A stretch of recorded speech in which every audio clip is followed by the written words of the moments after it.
Hello, I'm Mike. I'm Steph, and this is Rupert. And this is an overland truck camper that we live in full time. Let's show you around.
Okay, let's start with the base vehicle. This is a 2014 Volkswagen Amarok, 180 brake horsepower, automatic, cruise control, climate control, leather heated seats. It's very comfortable. It's one of the most comfortable trucks that you can buy, and we keep with the heritage of Volkswagen, but who knows, we might have a Toyota or a Tesla in the future. That's the beauty of what we've built here.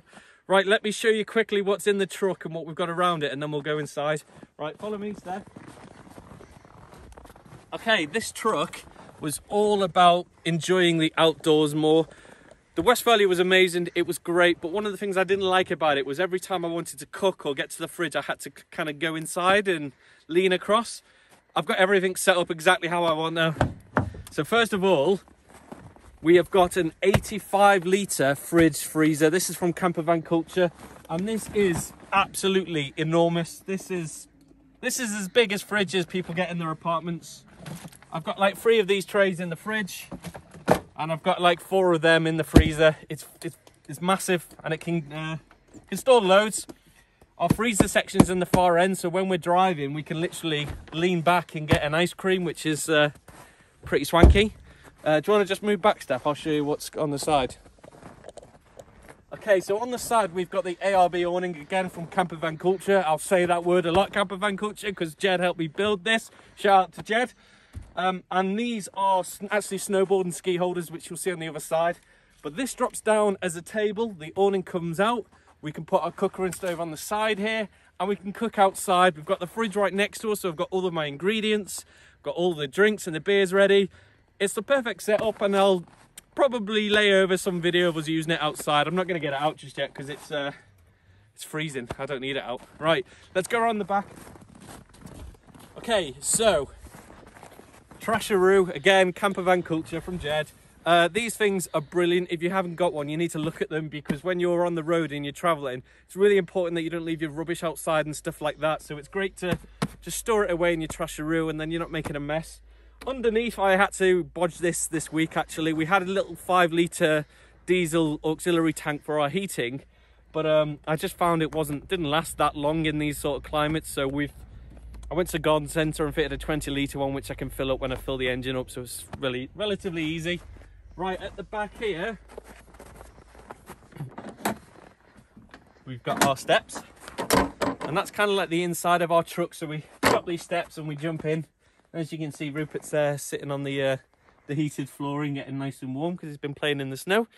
We'll go inside in a minute. I'll do some overlap shots with that, but let's go over here on the side. Right, let's talk about what we've got on this side. So, same as the other side, I've got a snowboard and ski holder, and it's actually holding a snowboard and 2 sets of skis. When we're here in the winter, we try to ski, and I try to snowboard, but I mean, if you're going to have a few whiskies before you go out, you might, stumble into some trouble, which is what usually happens. But yeah, we've got these here. Now in the summer, we can take these off. We can put one of our recovery tracks on this side, so we have full protection on this side as well as the other side. And we have a drop-down table on this side and a drop-down table on the other side, which means I can do work in the sun on this side and then move around and work on the sun in the other side. It's quite nice. Just whilst I'm here, talk about one of the key features that we wanted with this vehicle. privacy on the road is quite important to us, so being able to get changed in there without people peeping through the curtains. The Westphalia curtains were terrible for that. You could always like see in through the gaps, and as people were walking past, they were at kind of eye level with you. Whereas in this, I'm 6'1", and when I reach up, I can just about touch our windows up here, which means as people walk past, they can't look in, they can't see us, but we can look out and we've got a great view of whatever is outside, which is pretty special. Right, let's talk about what we've got on this side of the truck. Now, in the back seats of the truck, we've dedicated to the fridge, which takes up 2 seats. And for this section, we have got 4 wolf boxes and 2 cub boxes and 2 ARB director chairs. Again, camper van culture. This is a huge amount of space. We used to keep 3 wolf boxes on the back of our Westie, but the problem we always had was that people could just grab them and pinch them if they really wanted to, and I didn't want to run that risk now. I wanted to feel like we could park this up and go exploring and not worry about break-ins. The Westphalias, you can break in with a lollipop if you wanted to. They aren't, you know, great unless you've got extra locks. So this was all kept secure. Now in winter time, we've got our ski boots, we've got our ski helmets, we've got our silopettes, we've got extra clothing if we need it. We've got our chairs, we've got our snowshoes. It's got snowboard boots there. And that is just taking up one of our seats in the back of the truck.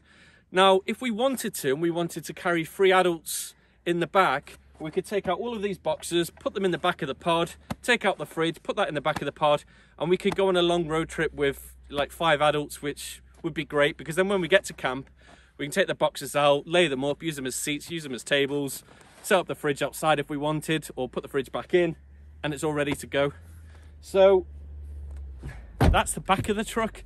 We've got them blacked out. Me and Jed did this after a few bevies at the hangar at Camper Van Culture, and we did a really good job. So yeah, well done, Jed. So that's the back of it. Let's quickly just come around the front a sec. Now you probably can't see it, but on the roof up here, we've got a 140 watt marine grade solar panel. This is the absolute dog's bollocks. It is it's one of the best solar panels you can buy, but right now it's covered with snow and ice, which is a common problem when you live in these climates, because you get snow on there, you get ice, and it can block the sunlight coming in. But not only have we got that solar panel, we've also got a 180 watt fold out solar blanket, which means on a day like today, we can get it out, we can lay it out in the sun, and we can move it as the day goes on. And you'll see pictures, you'll see Instagram stories of where I've got the blanket out. And to give you some example, when I'm sat in the sun, I could be getting maybe about 8 amps of that solar panel. Once I get my solar blanket out and direct it in the sun, I can get 25, 30 amps. So it really does improve our ability. Which, if I talk quickly about power systems, because I'm not going to talk that much inside the pod, in this truck we've got a lithium battery setup, and we've got a full Victron setup. If I'm really honest, I don't think Victron's that good. I know that's controversial, but it's the Bluetooth. I'll do another video about Victron, but it's all right, it does the job, but there might be better things out there, I'm not sure. But we've got a lithium battery set up, and through the lithium battery we've got an inverter as well for the occasional charging of the Dyson Hoover, and we've also got a coffee machine, which you would have seen at the start. The coffee machine we tend to use when the engine's running, but if it's a nice sunny day and we've got plenty of power coming in, we can use the coffee whenever, so which is really nice. It also saves us using gas as well, and getting the cooker out and getting the stove out and having hot water that we need to dispense off. So yeah, that's the outside of the truck. Right, cue music and cue internal slow shots of the inside. Let's go.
Okay, that was the interior of our pod. Lovely model by Rupert and Steph, my wife, which was great. Just quickly talk about the pod. This thing is super light. It's 275 kilos empty and around 380 kilos once it's fully loaded, as it is now. We've used lightweight materials, brushed aluminium, all that sort of stuff. It's been quite high-end quality build, but we wanted this thing to last. Also, this pod can be removed off the truck in about 15-20 minutes using jacking points on the side, which means we can lift it up, drive the truck out, and we can drop that pod onto any double cab or single cab truck in Europe and most of the ones in America, which means if we ever break down anywhere and we're really stuck, we can maybe pick up a cheap truck and just drop it on the back and carry on. We were quite keen to keep them both independent because we can always Partex this vehicle in whenever we want, and that was kind of the pleasure of it. We don't have to wait 6 months for someone to build an engine or 1 year before someone can fix something for us. So it was all about keeping us on the road and keeping us quick. That's it. That's our tour. There's going to be lots more coming. There's pictures on Instagram. There'll be more videos on YouTube and our Facebook page. If you like kind of what you're seeing and you want to see us on our camper van cooking adventures, then check us out. Give us a like on Instagram. That would be ace. I'm trying to build it. YouTube and Facebook and whatever. But yeah, enjoy it. Why not, eh? And yeah, there's more to come. More shots inside. Any questions, drop them below. See you later.